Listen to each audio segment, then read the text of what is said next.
బాలయ్య బాబు గారిని మీరందరూ ఒక్కసారి జై బాలయ్య అంటే వారు మిమ్మల్ని అందరిని ఉద్దేశించి మాట్లాడతారు.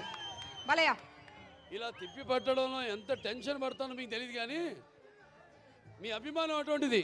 తిప్పితే కరెక్ట్గా వచ్చి చేతిలోకి పడుతుంది. మీరు కోరుకుంటారు, నేను ఒక్కటి కోరుకుంటా, మీరు ఎంతో లక్షల కోట్ల మంది కోరుకుంటారు దీన్ని అలా పట్టాలని. తిప్పి మీ అభిమానానికి నా శిరస్సు వంచి నా కృతజ్ఞతలు తెలియజేసుకుంటున్నాను. ముఖ్యంగా ఈరోజు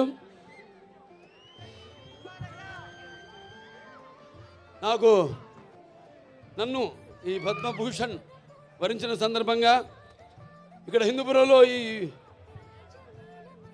పౌర సన్మానం చేస్తున్నందుకు, అంటే ఒక రకంగా నాకు రెండో పుట్టినిల్లు హిందూపురం, మా నందమూరి వంశానికి. హిందూపురం అంటే నందమూరి పురం. ఇక్కడ జరుపుకోవడం అన్నది ఒకటి. ముఖ్యంగా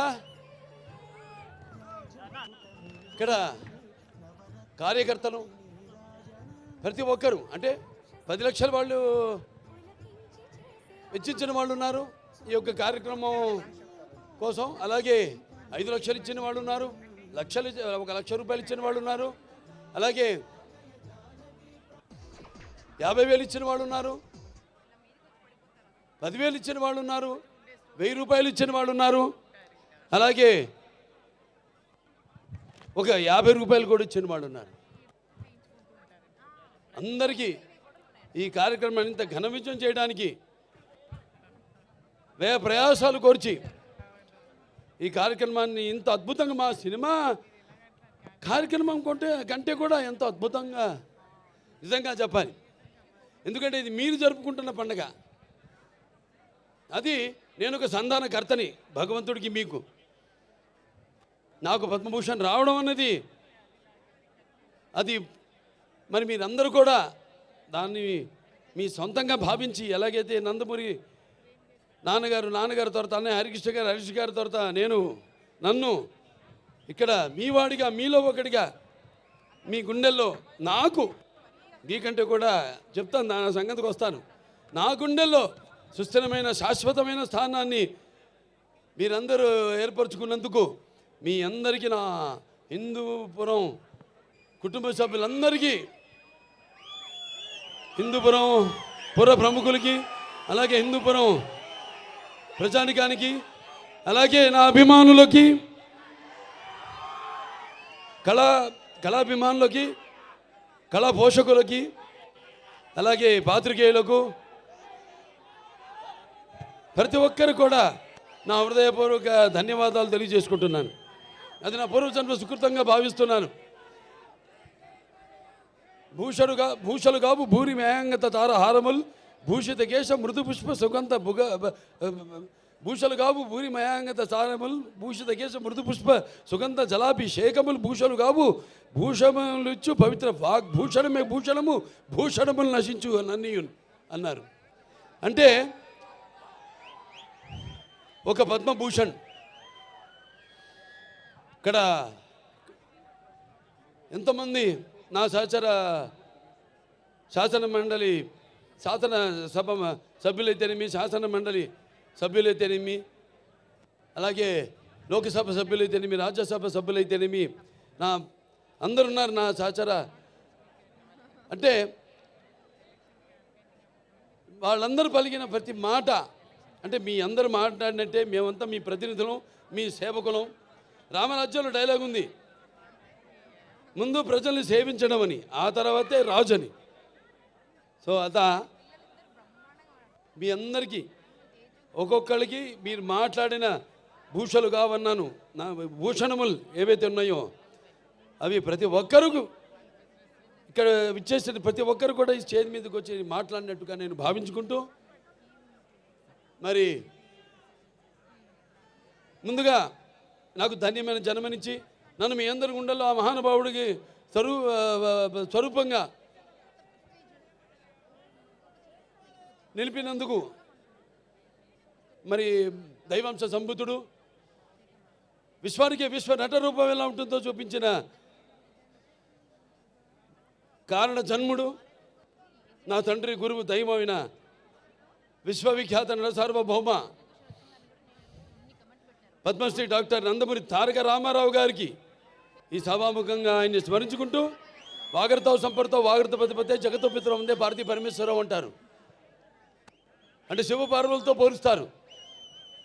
నా గాయత్ర పరమంత్రం నమతు పరదేవత నా హరే పరత శ్రాత నానృతాత్ పాతకం పరం యస్మాత్ పార్థివదేహ ప్రాతుర్పద భుక్తి యస్మాత్ పార్థివదేహ ప్రాతుపుత్రుని భగవతి గురుణ సముద్ర మాంసి సహస్రం తస్మై సర్వజ్ఞ మూర్తే పిత్రే. సో ముందుగా పుణ్య దంపతులకు వాళ్ళ బిడ్డగా నన్ను పుట్టించినందుకు ఆ భగవంతుడికి నాకు కృతజ్ఞతలు తెలియజేసుకుంటూ, మరి వాళ్ళ పద్మభూషణ్ చాలామంది అన్నారు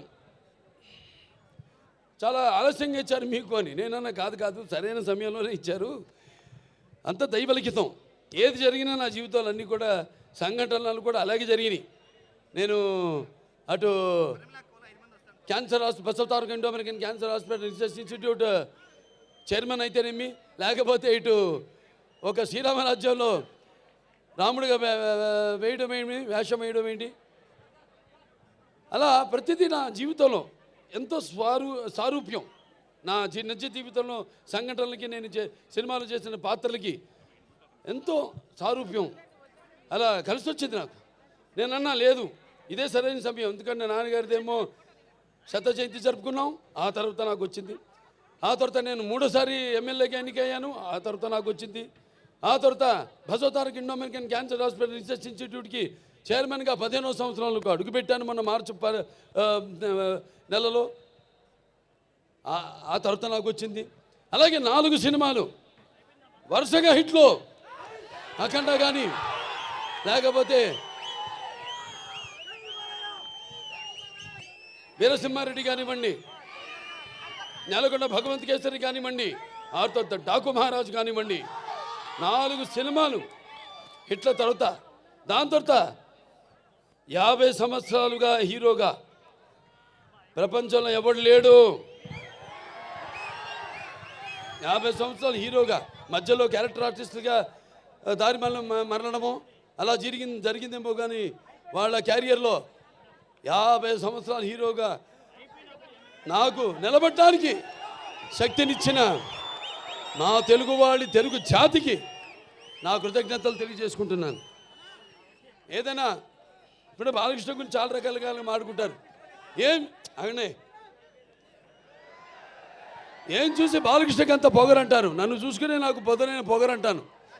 ఎవరిని చూసి అంత ధైర్యం అని అంటుంటారు నన్ను చూసి. అప్పుడు నేను అంటాను, బాబు నా ఏదైతే నిజస్వరూపంతో అదే నన్ను ఉసిగొల్పే ఒక విప్లవంగా అడుగడుగునా నేను నడుస్తానని నేను చెప్తూ ఉంటాను. అలాగే నా రీతి ఏంటి, ఇతనికి అన్నీ తెలుసా అంటారు నన్ను చూసిన వాళ్ళందరూ.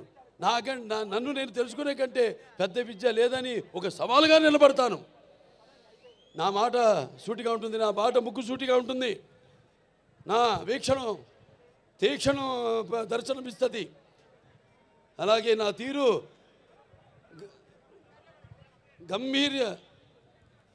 ఒక గాంభీర్య రూపంగా వెలుగుతూ ఉంటుంది.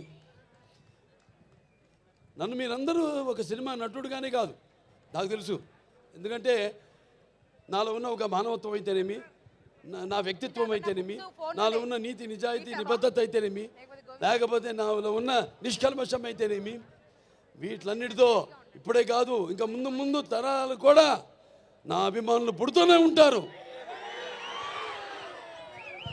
అంటే ఆత్మాభిమానమే నా చిరునామైనప్పుడు ఆత్మవిశ్వాసంతో నిలువెత్తుగా నేను నిలబడతానని మీ అందరికీ తెలియజేసుకుంటున్నాను. అదే మీరు హిందూపురం ప్రజలందరూ కూడా అవే చూపారు. మీరు కూడా ఆదరాభిమానాలు ఏదైతే నేను నాలో ఉన్న కోణాన్ని చెప్పాను, కోణాలన్నీ అలాగే మీరందరూ కూడా ఆ నీతి నిజాయితీ నిబద్ధత, ఆ నిష్కల్మషం, నా వ్యక్తిత్వాన్ని గౌరవించి ఆదరించి మీరందరూ కూడా మూడోసారి ఒక నటుడైనంత మాత్రాన ఎమ్మెల్యే అవ్వాలని లేదు. వరుసగా ఎంతోమంది వచ్చారు రాజకీయాల్లోకి, ఇవాళ నామరూపాలు లేకుండా పోయారు, అడ్రస్ లేకుండా పోయారు.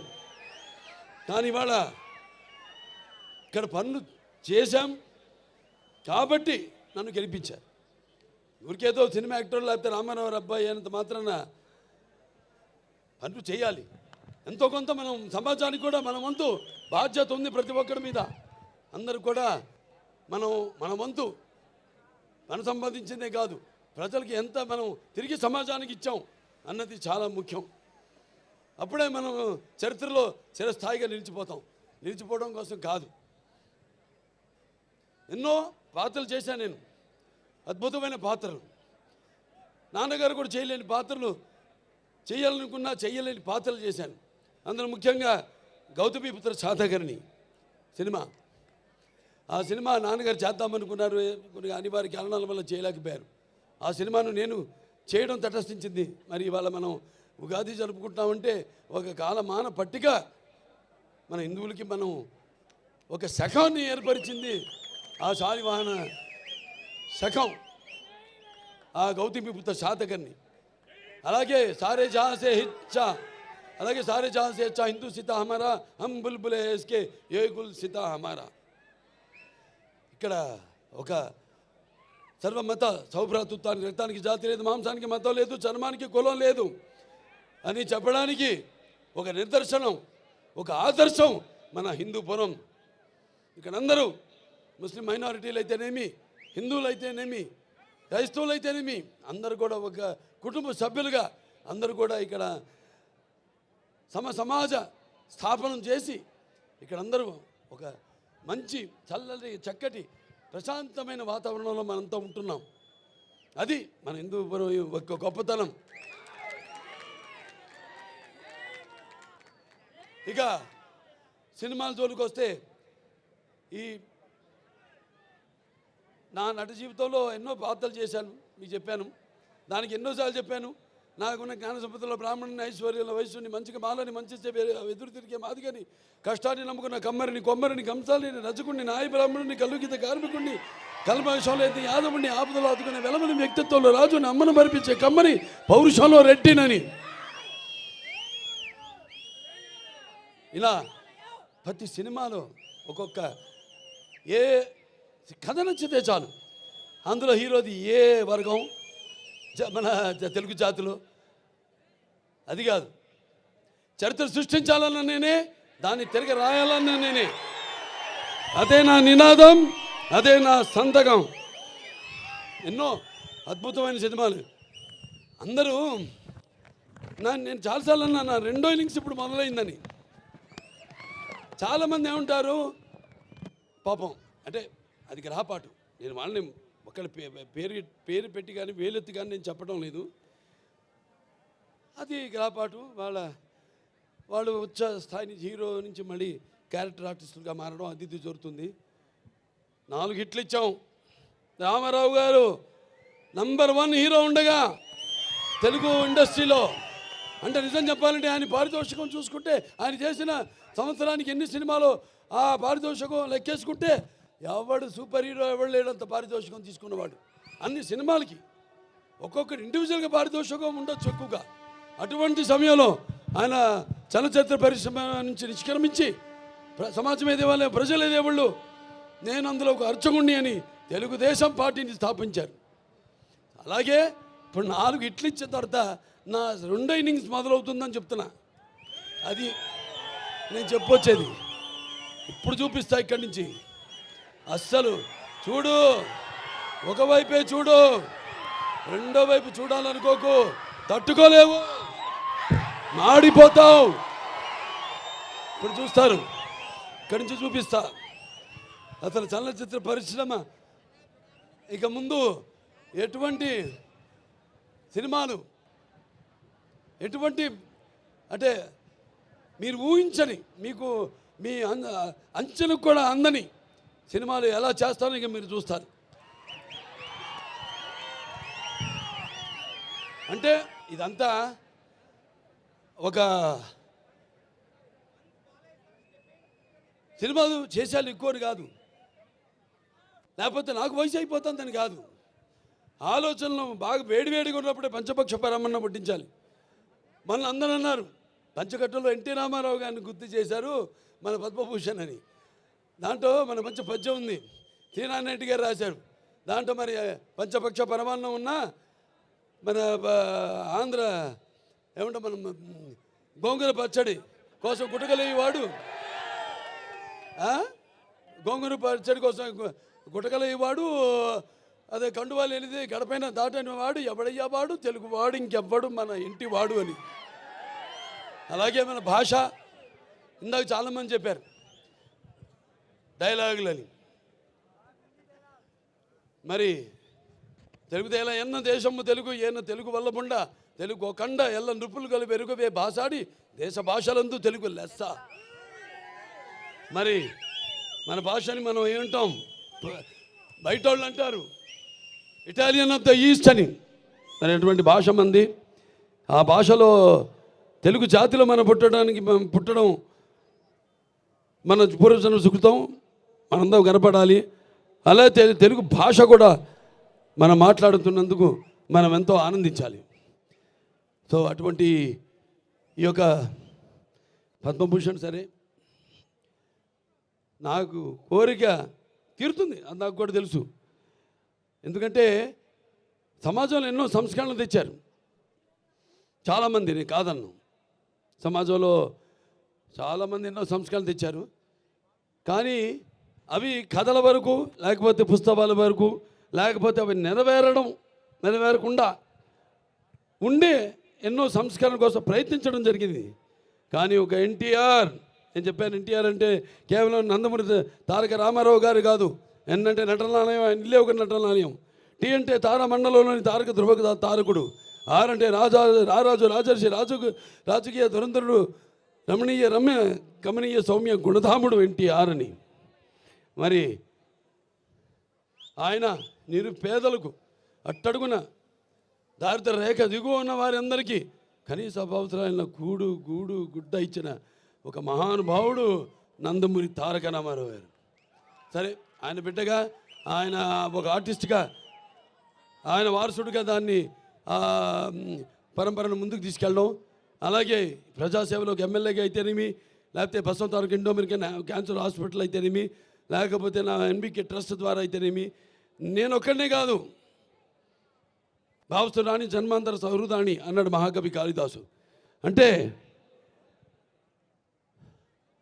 పూర్వజన్మలో మనకున్న పరిచయంతో ఈ జన్మలో ఒకరిద్దరిని మనం పొందగలుగుతాం ఆ వాసనతో. కానీ ఎన్ని వేల లక్షల కోట్ల మంది అభిమానులు పొందడం అంటే అది మరి ఏ రుణానుబంధమో, ఏ జన్మల అనుబంధమో, ఏ విడదీయలేని అనుబంధమో కదా అని నాకు అనిపిస్తూ ఉంటుంది. మరి వాళ్ళ నా అభిమానులు కూడా ఎంతోమంది సోషల్ మీడియా ద్వారా నేను చేస్తున్న కార్యక్రమాలు అయితేనేమి మంచికి, సోషల్ మీడియాని మంచిగా దాన్ని వాడుకుంటూ ఆ మాధ్యమాన్ని ప్రజల్లో ఒక చైతన్యం తీసుకొస్తున్నారు. అలాగే ఎంతోమంది మన అనంతపూర్ జగన్ గారు ఉన్నారు, లేకపోతే గ్రంథాల చైర్మన్గా మా గౌస్మతి నాయన వీళ్ళ పుట్టినరోజు కూడా అనుకుంటా. ఇక్కడ గౌస్ భాయ్ తుమ్మే జన్మదిన ముబారకో, అల్లా తుమ్మే లంబీ ఉమర్దే. అలాగే ఇంకా చాలామంది ఉన్నారు, మోతీలాల్ గారు ఉన్నారు, కర్నూలు ఫ్యాన్స్, క్యాన్సర్ పేషెంట్స్, ఈ బ్లడ్ క్యాన్సర్, థాలసీమియా చిన్నపిల్లలకి వాళ్ళందరూ కూడా సేవలు అందిస్తున్నారు. సో అది వాళ్ళందరూ నాకు అభిమానులను చెప్పుకోవడానికి నాకెంతో గర్వంగా ఉంది, నా వారసులను చెప్పుకోవడానికి నాకు గర్వంగా ఉంది. అంటే నేను చెప్పాను నాకు తరతరాలుగా నా అభిమానులు పుడుతూనే ఉంటారు అని. ఈ కార్యక్రమాలు మేమందరం కూడా ఇలాగే కొనసాగిస్తాము, అలాగే ఈ యొక్క పరంపరను అలాగే కొనసాగిస్తాం. ఈ సేవా కార్యక్రమాలన్నింటినీ కూడా నాదొకటే, అది కూడా నేను చెప్పాను ఇందాక జరిగి తీరుతుందని. రామారావు గురించి మాట్లాడినప్పుడు ఆయనకి భారతరత్న, అది ప్రతి తెలుగువాడి కోరిక.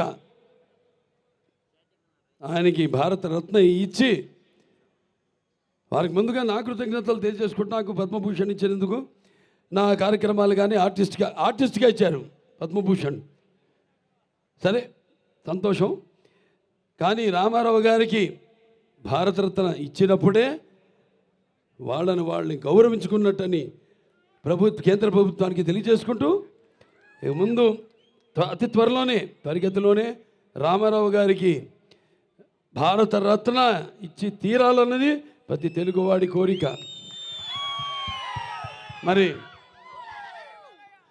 ఎన్నో సినిమాలు చేయడానికి నన్ను సాహసించి నా మీద నమ్మకంతో అటు నా నిర్మాతలైతేనేమి, లేకపోతే నా దర్శకులైతేనేమి, అలాగే సినిమాకి పనిచేసిన ప్రతి సాంకేతిక నిపుణులైతేనేమి, లేకపోతే పంపిణీదారులు అయితేనేమి, అందరూ కూడా కష్టపడటం వల్లే, అంటే కృషితో నాస్తి దుర్భిక్షం, సమిష్టి కృషి, వీళ్ళందరూ కృషితోనే ఈరోజు ఎన్ని విజయాలు నేను సాధించగలిగాను. అంటే నా అభిమానులు ఉన్నారు, నా విజయాలకు వాళ్ళు ఎప్పుడు కృంగిపోలేదు. నా విజయాలకు సరే, ఇక నా విజయాలు మామూలు విజయాలు కావు, దబిడి దిబిడే. ఇవాళకి ఒక నరసింహనాయుడు ఉంది, సమరసింహారెడ్డి ఉందంటే ఇప్పుడు కూడా భారతదేశపు చలనచిత్ర పరిశ్రమలో ఏ చిత్రాలు కూడా ఆ రికార్డులను ఇప్పటిదాకా దగ్గరికి కూడా రాలేదు. అది మన చరిత్ర. మనం ఏంటంటే ఎప్పుడు కొత్తదనం ఆస్వాదిస్తాం. కొత్తదనాన్ని అది నాన్నగారి నుంచి కూడా అది జరుగుతూనే ఉంది. ఆయన ముందు ధైర్యం చేసేవారు. ఎందుకంటే మనం ప్రతిరోజు వాడే నిత్యావసర వస్తువులు ఆర్టిస్ట్ అన్న వాళ్ళం. మరి మేము ఒక కొత్త మార్కెట్ చూస్తున్నాం, ఎంత కాంపిటీషన్ ఉందో. కాంపిటీషన్ అంటే మా ఆలోచనల కాంపిటీషన్ కాదు. వేరే వాళ్ళకైతే వాళ్ళ భక్తికి లేకపోతే వాళ్ళ ఉనికికి ఒక కాంపిటీషన్. మాకు మీరుండగా నా కాంపిటీషన్ ఏంటి? నేను ఎప్పుడు అందిస్తూనే ఉంటాను, నాన్నగారి నుంచి కూడా వాటి మీరు ఆదరిస్తూనే ఉంటారు. ఇవాళ మన తెలుగు చలనచిత్ర పరిశ్రమ కూడా ఇవాళ పాన్ ఇండియా లెవెల్లో ఇవాళ మనకి మంచి గుర్తింపు తీసుకొచ్చారు చాలామంది. వాళ్ళందరూ కూడా ఒక కళాకారుడిగా, ఎందుకంటే ఇది కళలకి నాకు ఇచ్చిన అవార్డు కాబట్టి పద్మభూషణ్, వాళ్ళందరూ కూడా వాళ్ళు అందించిన సేవలకు కూడా నా కృతజ్ఞతలు తెలియజేసుకుంటూ మరొకసారి ఇక ఎన్నో కార్యక్రమాలు ఉన్నాయి, ఇంకా అభివృద్ధి చేయాల్సినవి. వచ్చిన సంవత్సరం లోపే 50 కోట్లు పెట్టి ప్రతి ఊళ్ళో కూడా టార్ రోడ్డు, అలా సీసీ రోడ్లు, డ్రైనేజీలు వేయడం, నిర్మించడం జరిగింది. ఈ ఎంజిఎం గ్రౌండ్ కూడా 2,20,00,000 రూపాయలు ఇండోర్ స్టేడియంకి శాంక్షన్ చేయడం జరిగింది. అతి త్వరలోనే దాన్ని కూడా పూర్తి చేస్తాం. ఇంకా ఎన్నో ఇక్కడ మన హిందూపూర్ టౌన్లో కూడా ఒక 92,50,00,000 రూపాయలు సీసీ రోడ్లు, వీటన్నిటిని కూడా ఇక చాలా ఉన్నాయి. ఇది అవన్నీ మాట్లాడుకోవాల్సిన విషయాలు కాదు. అయినా ఇంకా చాలా ఉంది చేయడానికి ఇక్కడ అని చెప్పడానికి యువతరానికి ప్రతినిధులు, నవతరానికి నాయకులు, భావితరానికి భారతదేశపు మహాశక్తి మీ అందరూ కూడా పరిశ్రమలు తెచ్చి, నేను ఎందుకు అంటానంటే ఈ మాట, మీకు ఉపాధి కల్పించాలి. మీకు ఉపాధి కల్పించాలంటే పరిశ్రమలు రావాలి. కాబట్టి వీటన్నిటి మీద దృష్టి కేంద్రీకరించి అతి త్వరలో హిందూపురాన్ని మన రాష్ట్రంలోనే నంబర్ 1 నియోజకవర్గంగా తీర్చిదిద్దుతామని ఈ సభాముఖంగా తెలియజేసుకుంటూ, మరొకసారి నా సినిమాలన్నింటిని ఆదరించి మరి నన్ను ఇంత గుర్తింపు నాకు తీసుకొచ్చి ఈ స్థాయికి నన్ను పెంచిన నా ప్రజలకైతే హిందూపురమే కాదు, తెలుగు జాతి ప్రజలకు, ఇటు ఆంధ్ర అటు తెలంగాణ ఎక్కడున్నా మన తెలుగు వాళ్ళందరికీ ఈ సభాముఖంగా నా కృతజ్ఞత తెలియజేసుకుంటూ ఈ పద్మభూషణ్ని నా శివభారతి స్వరూపులైన మా తల్లిదండ్రులకు అంకితం ఇస్తూ నేను సెలవు తీసుకుంటున్నాను.